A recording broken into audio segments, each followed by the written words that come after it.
জাতীয় নাগরিক পার্টি এনসিপির আহ্বায়ক নাহিদ ইসলাম বলেন, নির্বাচন সুষ্ঠু করার জন্য ও বৃহত্তর ঐক্যের স্বার্থে জামায়াতসহ সমমনা ৮ দলের সঙ্গে আমরা নির্বাচনে অংশ নেব বলে সিদ্ধান্ত নিয়েছি। আগামীকাল চূড়ান্ত প্রার্থী ঘোষণা করা হবে। রোববার ২৮ ডিসেম্বর রাতে দলের রাজধানীর বাংলা মোটরে অস্থায়ী কার্যালয়ে জরুরি সংবাদ সম্মেলনে তিনি এসব কথা বলেন।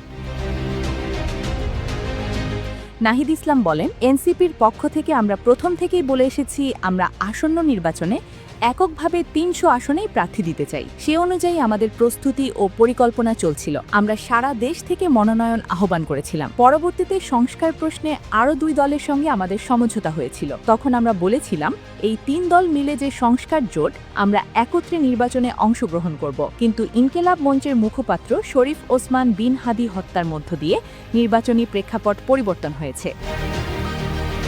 নাহিদ ইসলাম জানান, সোমবার মনোনয়ন বিষয়ে চূড়ান্ত সিদ্ধান্ত ঘোষণা করা হবে। যেসব আসনে এনসিপির প্রার্থী থাকবে না, সেসব আসনে জোটভুক্ত দলের প্রার্থীদের পক্ষে প্রচারণা চালাবে জাতীয় নাগরিক পার্টি ও তাদের সহযোগী সংগঠন। পাশাপাশি এনসিপি সারা দেশে গণভোটের পক্ষে ক্যাম্পেইন করবে।